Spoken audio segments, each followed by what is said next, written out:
All right, so we are live. So thank you for everybody who is watching. In case you don't know, we are the Love of Business podcast. I'm your co-host, Davin Sundvick, and joining me is our other co-host, Edgar Rodriguez. And we are proud to have our awesome guest today, Jeff Keach from My Smart Pools. Jeff, can you tell us like a little bit of background about yourself? Sure, guys. At first, it's awesome to be a guest here on the show. And, originally I'm from Southern California. I got to the Las Vegas area in late 1993 after some years in the U.S. Army. And I got into real estate, into residential real estate in 1995. Had my first couple of kids in 2000 and 2002. Been through a lot of both residential and commercial real estate and investments. When the market crashed, I was involved with a tremendous amount of residential investment, both buy and hold and buy and flip for 3-4 years there, almost 5 actually, now that I think about it. In 2019, early 2019, a very good friend of mine that had started a custom pool building business gave me a call and wanted me to look at some of his job costing and his project management operations and things. That led to a lot of learning and a lot of interest, and starting my own company as a design consult and an owner builder model. And then we're looking to be fully licensed here in about the next month and a half to be able to service anything imaginable with custom pools here in Southern Nevada. Nice, rock on. So quite a bit of experience that we're going to be able to leverage in on, ask you some questions and get your perspective on. So that's going to be really cool.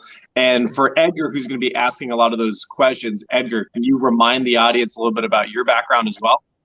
Yeah, for me, I have a military background as well. So Jeff, appreciate your service. I do have a Marine Corps background, moved to Las Vegas back in 2006. And lived in the corporate world for quite some time, and then launched my own company to teach us how to build better relationships, stronger relationships, which initially leads to business. And from doing that, I wanted to add a little bit more value to my clients. So I actually just got certified with an action coach to be business certified as well. So it's a little bit about me. Cool. Awesome. Thank you, Edgar. And just a reminder for the audience, a little bit about me as well. I'm a huge outdoorsman, so I get the benefits of the amazing country that both Jeff and Edgar has protected. So thank you guys for your service. And a little bit about my background as far as business goes. I'm really a real estate entrepreneur through and through. So everything from the investing side, I pretty much got started in college with Airbnb and renting out rooms to college students. All the way into doing some home sales and then doing some investment coaching, teaching people how to run Airbnbs, how to run house hacks, how to run rental properties and things like that. And then now diving into the commercial world where I represent some commercial investors who are trying to start businesses and make money off the land. So that is where my business experience comes from. So it's going to be an interesting conversation between the three of us. And I know Edgar has some fantastic questions lined up for Jeff. So Edgar, I'll have you kind of take the lead on some of our questions here and we'll get our discussion started. Yeah, it's like a firing squad. Here it comes. I appreciate that, Davin. And Jeff, so you told us a little bit about your business. How long have you been doing it, and what passion led towards, getting into with the pool side of building? Well, initially the call I got was from a very, very good friend of mine that does not own that original pool company that anymore. But it was, when it's a relationship and a friend like that, I don't think I even considered saying no, or I just said, yeah, let's take a look at it. What kind of business? It was really operational and systems related was the initial call. And then learning what I did in the contracting business. I've dealt with a lot of contractors, a lot of real estate. It's basically the people business. Both of them really are, the people business. So after a couple of years, I just really got looking at wanting to be able to communicate with the homeowner better.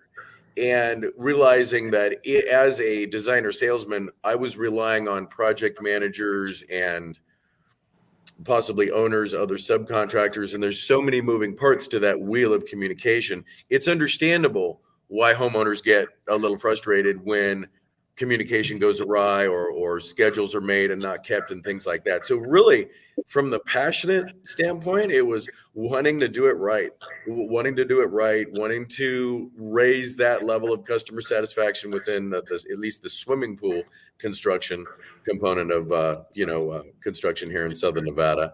And then somewhere in there too, when I first got back out, let me explain that a little bit better. My previous years before early 2019, so 2017 moving back to 2013, the majority of my day was as a transaction coordinator or a mini coach. I need to say that very carefully, just in the real estate industry, talking about time management and operational leverage, just very specifically in residential real estate.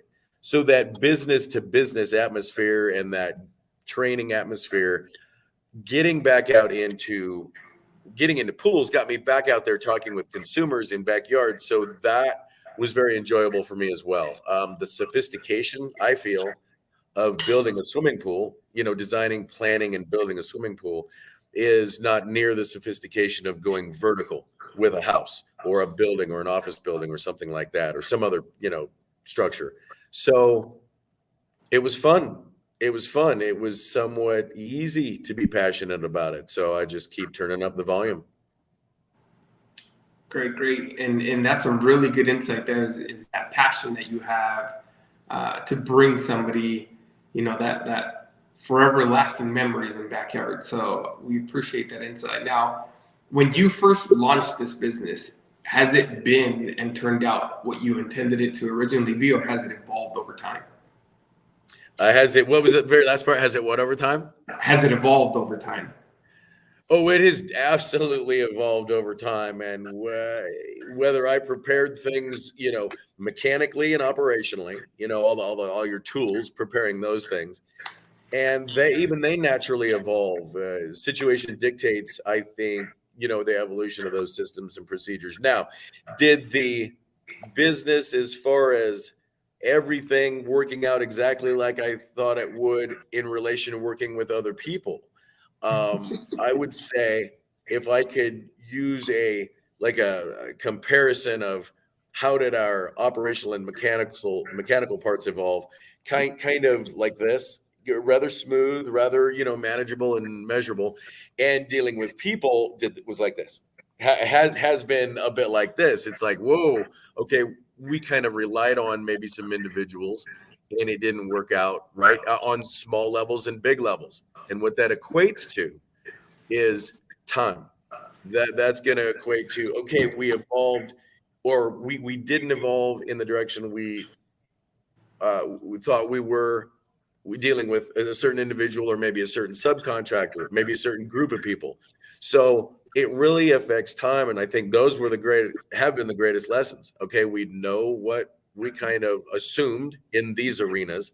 Let's not assume anymore. Maybe let's either pre-qualify, or I guess pre-qualify is really the good term, whether you're kind of pre-qualifying an employee or a team member, or, I've learned I need to get my own feelings out first. I need to get those expectations out early when working with somebody. So for us, I guess personnel, for lack of a better term, personnel or working relationships, have been probably the thing that have been the most volatile in that evolution.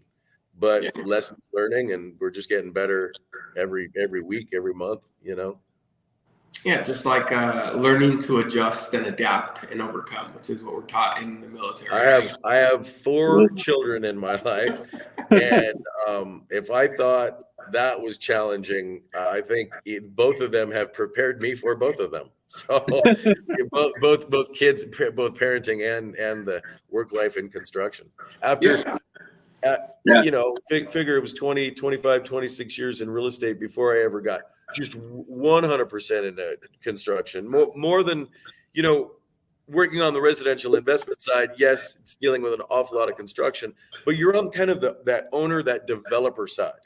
On the actual contractor side, it is a different set of moving parts, and but we're sticking with it. And despite some of those complaints, they're absolutely sticking with it, not looking back. Yeah, that's awesome.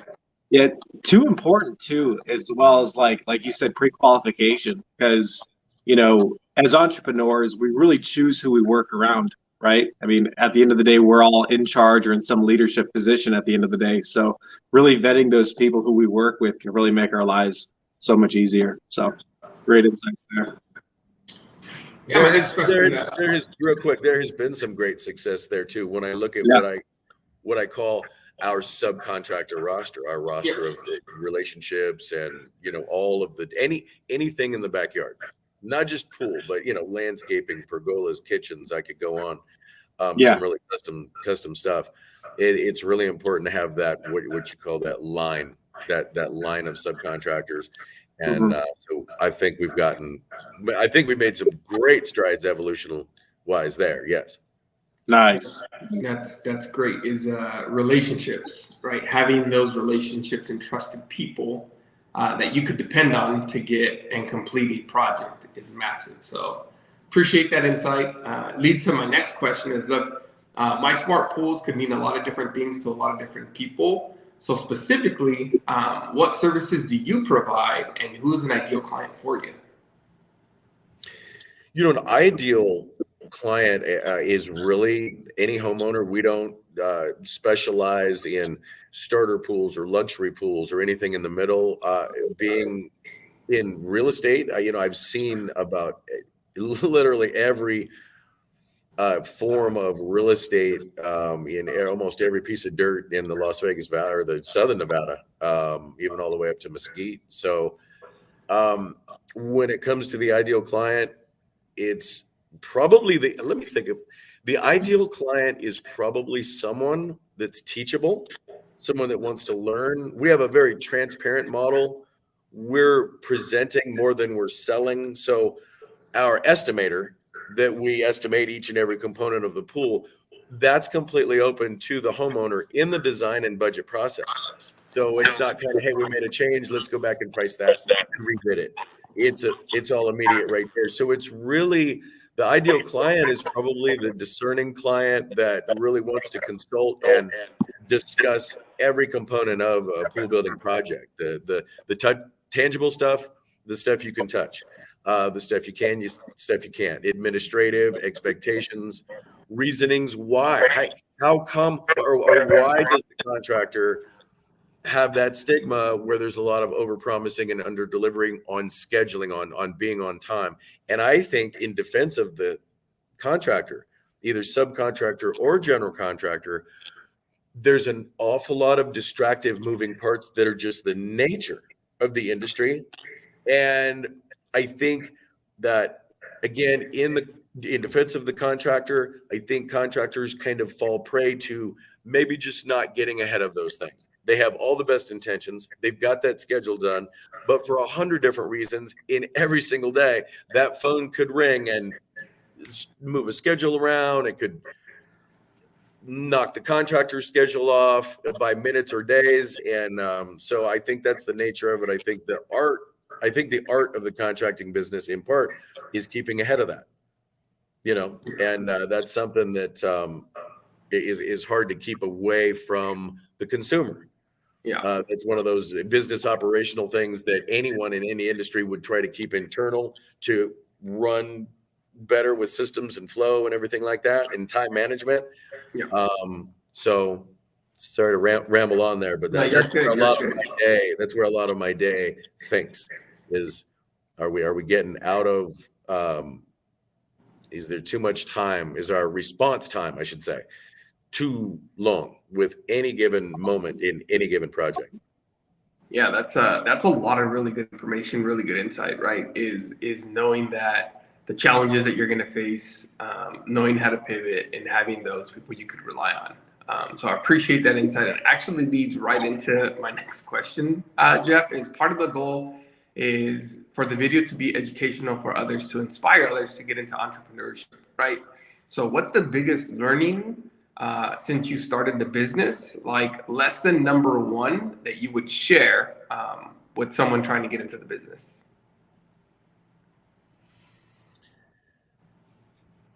Do it.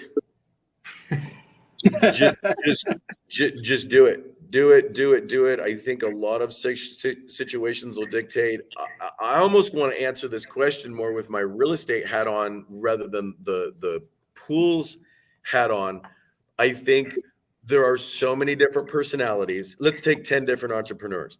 Right. There's so many different personalities that have so many different comfort zones. Therefore, there's going to be that many challenges to get out of those comfort zones. And a lot of them are operational. I think most of what I've seen are very operational. Business owners, small business owners will tend to get really caught up in that minutia and not be, as the owner of your business, and I don't care which business is and how big or small it is, but you're the owner, you're the CEO, your number one job is to grow that business. So you have to look at your 24-hour day. What's going on in your 24-hour day? Start with you. What's going on with you, your health? How do you take care of yourself? Then your family comes second. Your wife, your kids. A lot of people think, oh, your family comes first, you come second. I disagree, humbly. There's those small little moments in the day. You kind of take care of yourself first so you can be the strength you need to be for your family and your friends and your work colleagues and your customers and things like that. But as that CEO of your business, I think you've got to look at all of the growth and then putting those mechanical and organic things in play and then really paying attention to those. The operational things, anything from the receptionist to the secretary to support to customer service, those things are needed. I think the young entrepreneur really should think about running their business like a large business, or maybe I'm saying that wrong. Like it has all of those components in a business already running. So think leverage right off the bat, and figure out ways to do it. There are ways to do it virtually, very low cost. We could, talk about stuff like that. So, but yeah, I think the number one thing is just do it. Get up and do it. Find those energies, work through it, be disciplined, and just do it. It'll evolve, and don't expect the business on day 90 to operate like a 2-year, 3-year, 5-year business. And you'll feel different 90 days in. Or the business owner will feel different 6 months in, 12 months in, 18 months. Do it. Just do it. It will be rewarding. You'll learn so much.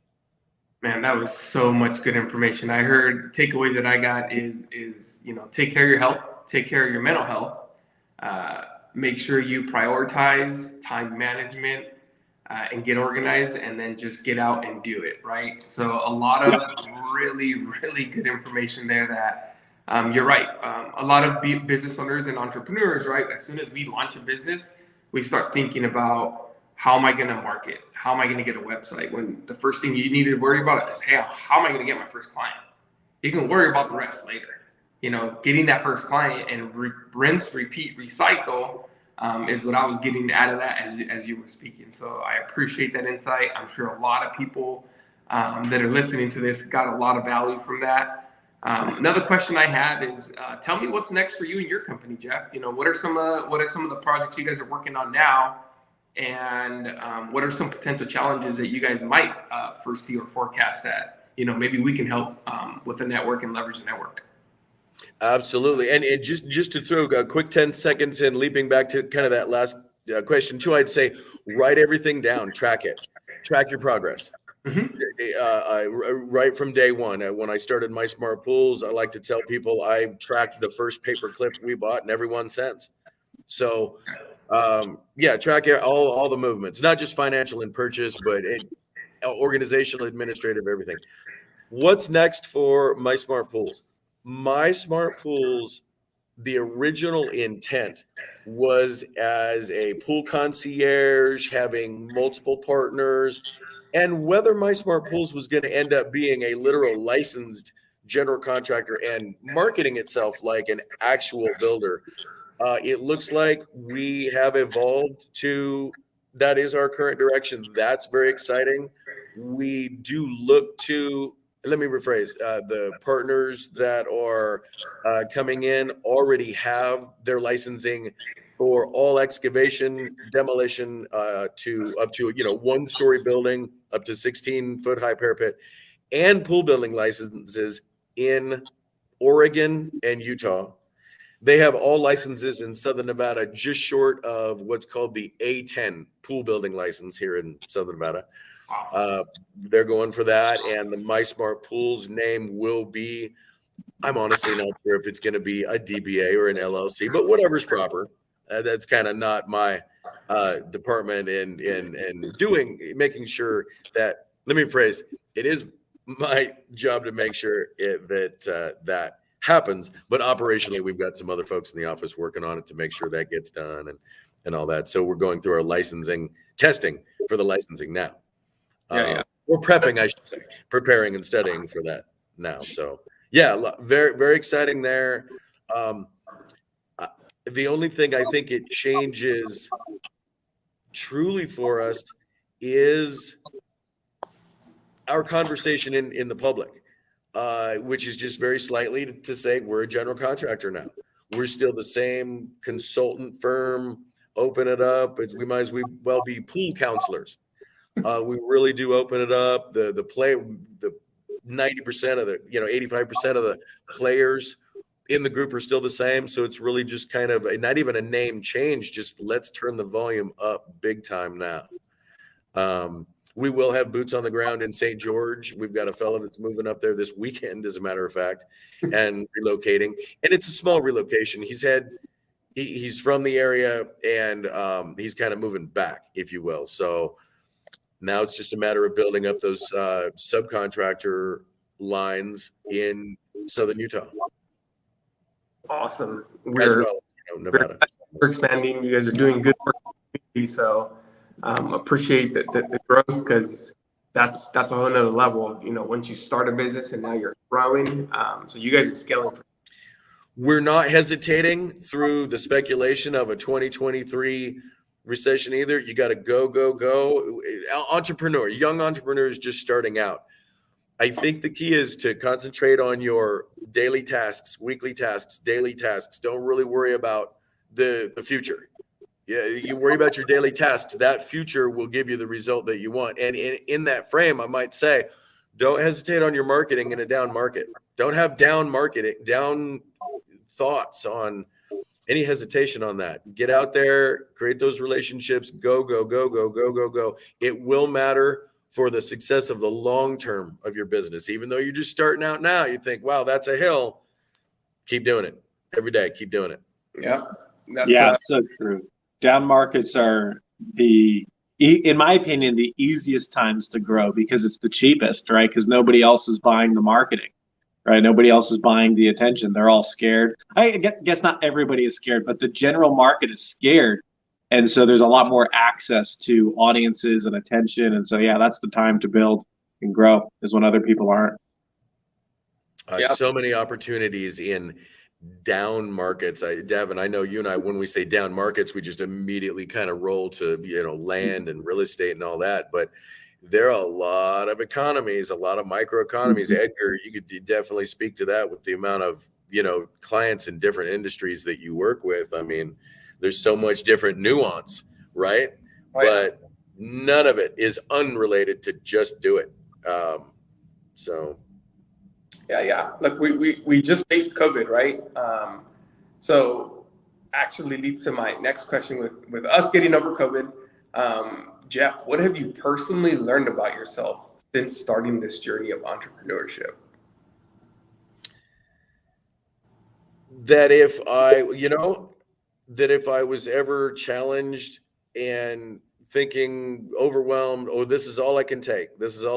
Or I can't believe this is going on and all these things. Right about that time is when about 10 more things are going to pile on you. And yeah, you can make it. Just keep plugging away. So learning that, okay, I've just turned 53. And if I ever thought as a 25-year-old, 30, 35, that life was going to smooth out the older you get, no. I heard this may be a Tony Robbins comment or maybe a Dean Graziosi, one of the two of them, said, everyone's got problems. You might as well make your problems bigger. And in that sense, I mean, what's anyone going to do? Cower and hesitate? What are you going to do? Cower and hesitate as an individual even? No, I mean, you keep doing it.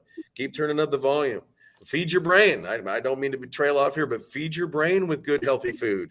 The Ryan Holidays, I'm a Ryan Holiday guy. Jocko Willink. There's some David Goggins.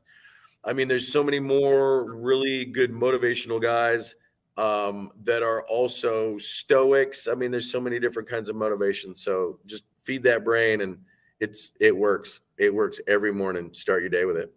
Oh yeah, positive affirmations definitely, and motivational videos.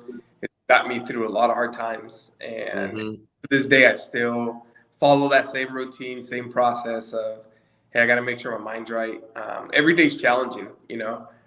The one thing and takeaway I got is entrepreneurship is not easy. It's a rough road, but it's a very self-rewarding road when you're impacting others and changing lives.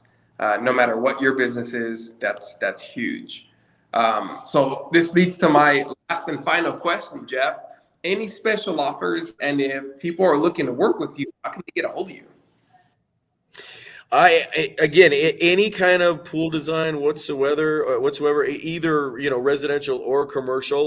We dabble a little bit in commercial just when it, you know, kind of comes at us. But, you know, our special offers, we do have some percentage discounts, absolutely, for first responders and previous military or active duty, and, you know, any of the above. And an awful lot when it talks to design, we're finding that we have found that most design entities, whether it's another pool company or design firm, it's kind of fee-based to release the designs or get into the estimators and things like that. Again, we're very, very transparent. There's no upfront charges or anything like that for the designs. We want to give it our best shot to consult with you, and sure, our end goal is to design, sell, and build that pool for the customer. But we also recognize that personalities matter. So we just want the opportunity to get in and meet with the homeowner and give it our best shot. Rock on. What's the best people to get a hold of you? My direct line, feel free. Some people are like, cell phones. Oh my gosh. Oh, I've been in real estate so long. I think everybody already knows it. Hopefully. Direct is 702-767-3585. And then just very easily reachable at mysmartpools.com. And we've got some data, some content rather, up on some of the social media between Facebook and Instagram and TikTok, and really some videos. I think most of the stuff is on YouTube for right now, and that's building. I probably have a good 10 or 12 pool projects that are done. I need to get professional photos and drones so we can get that content going up there too. Rock on. Cool. Hey, before we kind of end our podcast here, let's get like 20 seconds from each of us, just kind of like a little closing statement, what you kind of got out of this discussion, and then we'll just kind of wrap it all up. So we'll start with Jeff, and then Edgar, and then I'll wrap us out. I've always felt that either conversations and or training is good training that's going to come back, and reinforcement. So for me, just reinforcement of, you know, hey, I'm saying this on this podcast, but I know I have it I know I've got it on a note sticky right here, and I still need to get it done. So yeah, good reinforcement. Podcasts like this, just good, healthy business brain food. Nice. Edgar. I'm going to say for me, it's just the impact that we make in the community, and inspiring others to get into entrepreneurship. I feel that there is a shift happening, and more entrepreneurship is leaders are stepping up. So that's why, and that's why I love doing this podcast. Rock on. Cool. I think what I really loved was when Jeff was talking about how you always treat your business like it's going to grow, but you don't have the expectation that your 90-day business is going to be the same as when it's 5 years, right? So think about how it's going to get there, and do what you got to do today so it keeps growing there, but don't have the expectations there, because you can't stay an employee in your business. You really do have to kind of move it forward. But anyway, all right. So you've been watching the Love of Business podcast. Definitely like and subscribe, and we'll see you on the next episode. Right on, guys. Have a great week. Yep. Thanks for You tuning in. too. All right.